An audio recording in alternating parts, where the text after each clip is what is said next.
Hello everyone. Today we will do illustration 11 and illustration 12 in the chapter depreciation. First of all, we will do illustration 12.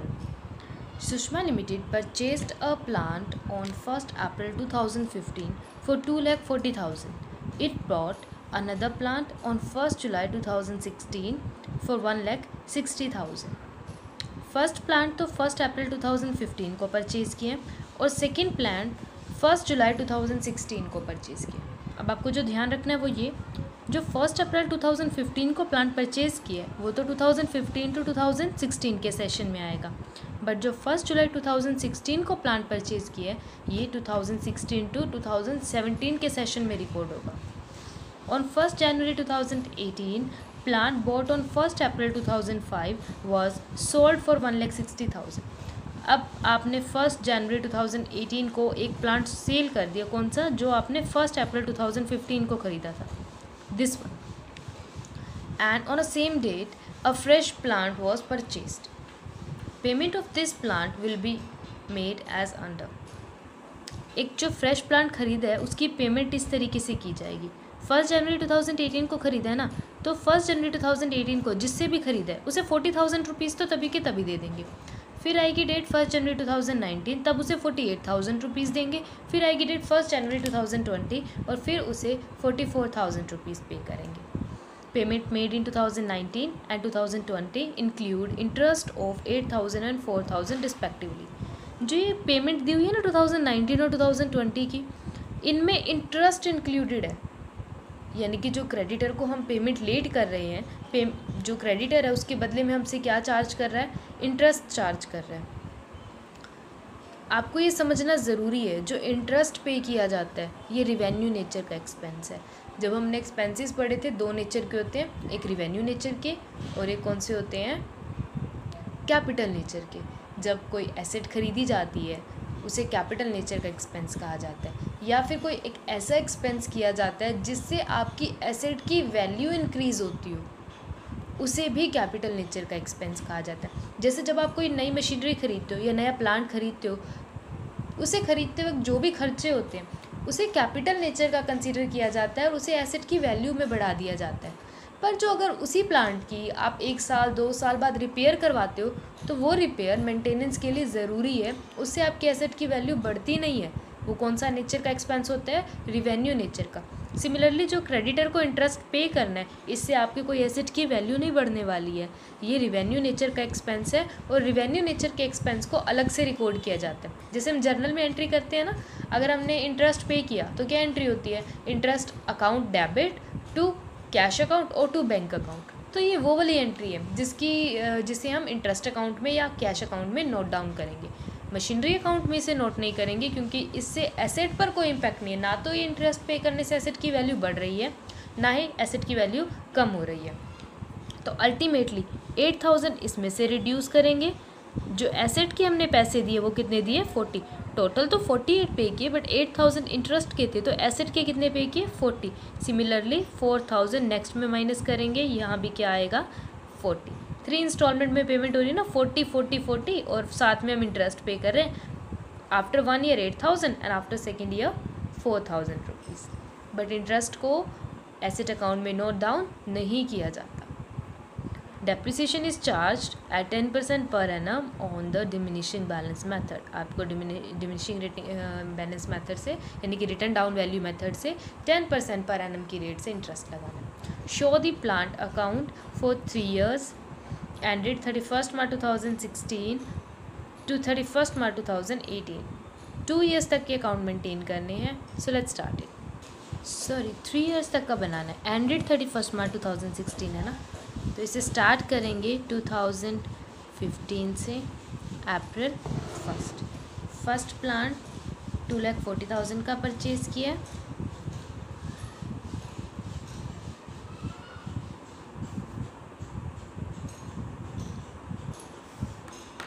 और another तो 1 जुलाई 2016 है, जो अलग session में जाएगा. तो मार्च 31, 2016 को चार्ज करेंगे डेप्रिसिएशन. डेप्रिसिएशन की रेट है 10%. 2,40,000 का 10% कितना हो जाएगा, 24,000 रुपीज़।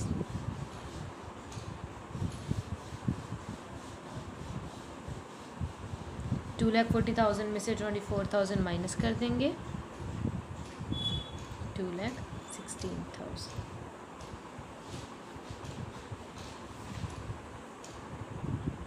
ये 1 ईयर का अकाउंट कंप्लीट हुआ। अब इसे ट्रांसफ़र करेंगे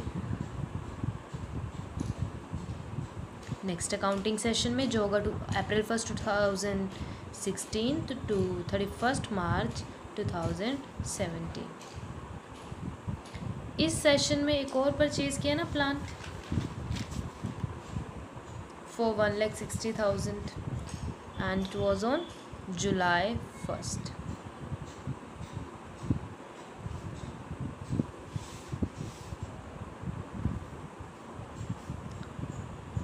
क्योंकि जब सेल किया है वो किया है 1 जनवरी 2018, जो कि आएगा 2017 to 18 के सेशन में, 16 to 17 में तो आएगा नहीं, इसलिए हम इन दोनों प्लान्स पर चार्ज करेंगे डेप्रिसिएशन। डेप्रिसिएशन जो चार्ज किया जाएगा कौन से मेथड से करना है, डिमिनिशिंग मेथड।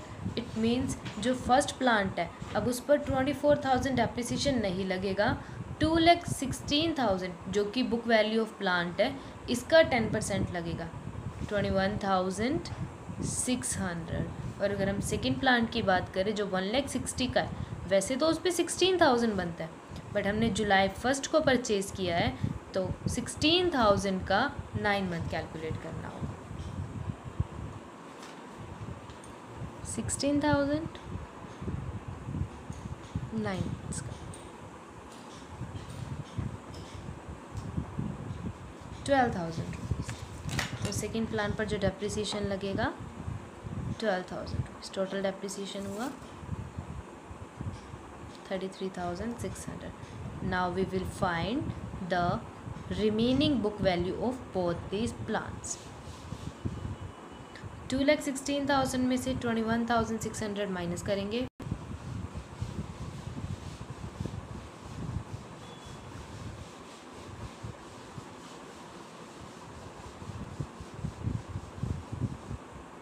और 1,60,000 में से 12,000 माइनस करेंगे।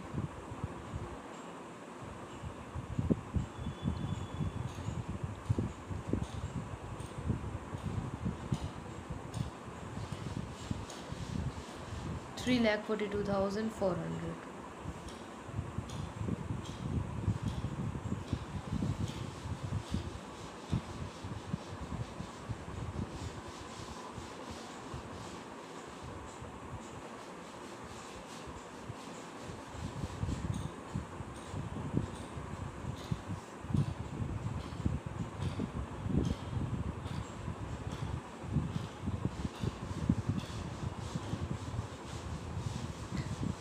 जो 2017 मार्च 31 का क्लोजिंग बैलेंस है वो April 1, 2017 का ओपनिंग बैलेंस होगा।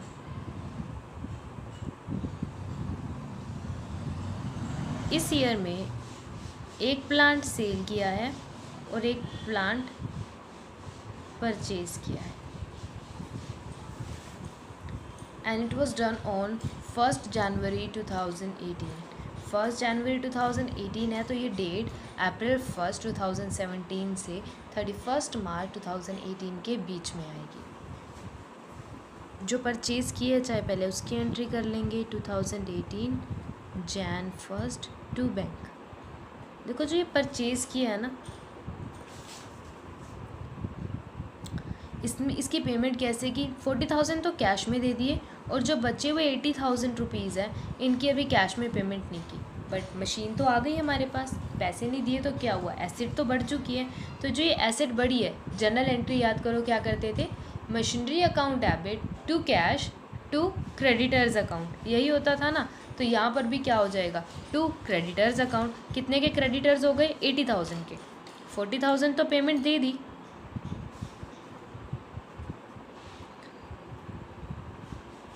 बट क्रेडिटर्स कितने हो गए,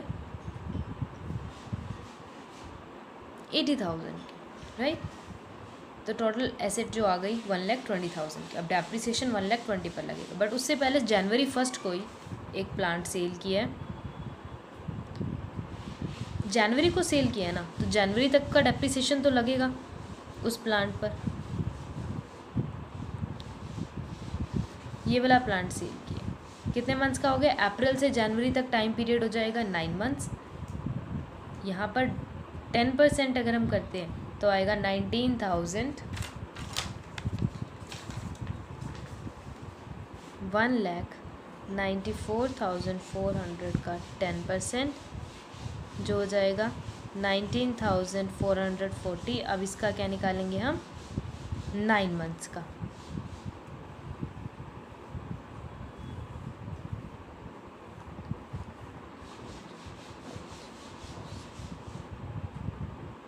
एक सेकेंड,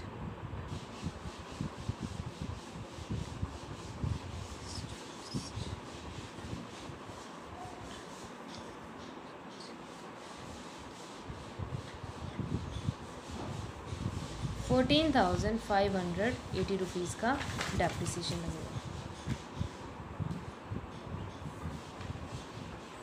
बाय बैंक अकाउंट, इसे सेल करके जो भी रिट्राइव हुआ वो राइट करेंगे यहाँ। सेल करने से मिले हमें 1,60,000। नाउ वी विल फाइंड कि इस प्लांट को सेल करने से प्रॉफिट हुआ या लॉस हुआ। 1,94,500 का था, जिसमें से 14,580 डेप्रिसिएशन माइनस होगा, साथ में जितने का सेल किया वो माइनस होगा 1,60,000, तो अल्टीमेटली हमें लॉस होगा।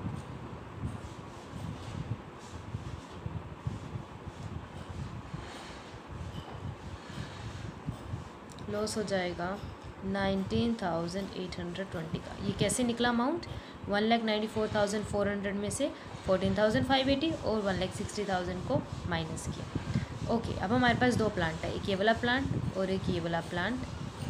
इन पर क्या लगेगा at the end of year, depreciation. यहीं तक बनाना था ना हमें कहा था कि अकाउंट्स मेंटेन करने 31 मार्च 2018 तक बाय डेप्रीसिएशन। इस पर तो 10% लगेगा 14,800। ये जो टोटल प्लांट है 1,20,000 का है, इस पर डेप्रिसिएशन कैसे लगाएंगे, 1,20,000 का प्लांट है, अगर हम 10% करें तो आएगा 12,000, बट हमें कितने मंथ्स का चाहिए, जनवरी टू मार्च, 3 मंथ्स का। कितने रुपए लगेगा, 3,000 रुपीज़। टोटल डेप्रिसिएशन 17,800 और यहाँ आएगी फिर बैलेंसिंग फिगर ऑन मार्च 31।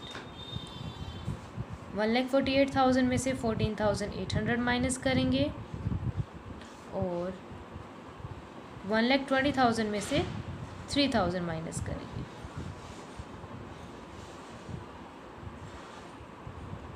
और यहाँ पर क्वेश्चन एंड होता है। So that's it, you have to do this question. इस क्वेश्चन में डिफरेंट क्या था, ये वाला पॉइंट जो इंटरेस्ट होता है वो कौन से नेचर का होता है, रिवेन्यू नेचर का, इसलिए इससे एसेट की वैल्यू नहीं बढ़ती है, ये बात आपको ध्यान रखनी थी। बाकी क्वेश्चन सेम था। और अब देखते हैं इलिस्ट्रेशन 11। इलिस्ट्रेशन 11 बिल्कुल सिंपल है। इसमें बस आपको जो एक पॉइंट यहाँ दिया हुआ है कि एक मशीनरी खरीदे 3,90,000 की और उस पर 5,000 कैरेज के, 2,000 ब्रोकेज के, 2,400 इंस्टॉलेशन के और 500 आयरन पैड के स्पेंड हुए। जो ये सारा खर्चा है मशीनरी खरीदते हुए हुआ है ना, तो ये कैपिटल नेचर का कंसीडर किया जाएगा और ये सब एक्चुअल में एसेट की वैल्यू में ऐड किया जाएगा। मतलब जब आप डेप्रिसिएशन चार्ज करेंगे तो 3,90,000 पर चार्ज नहीं करेंगे, ये सारे एक्सपेंसेस को ऐड करने के बाद जो वैल्यू आएगी उस पर आप डेप्रिसिएशन चार्ज करेंगे। बाकी क्वेश्चन बिल्कुल सिमिलर है जैसे अभी किया है और काफ़ी सिंपल है। So as a homework you have to complete this illustration and the practical questions. I hope you understood today's lecture. In case of any doubt you can contact me. Thank you.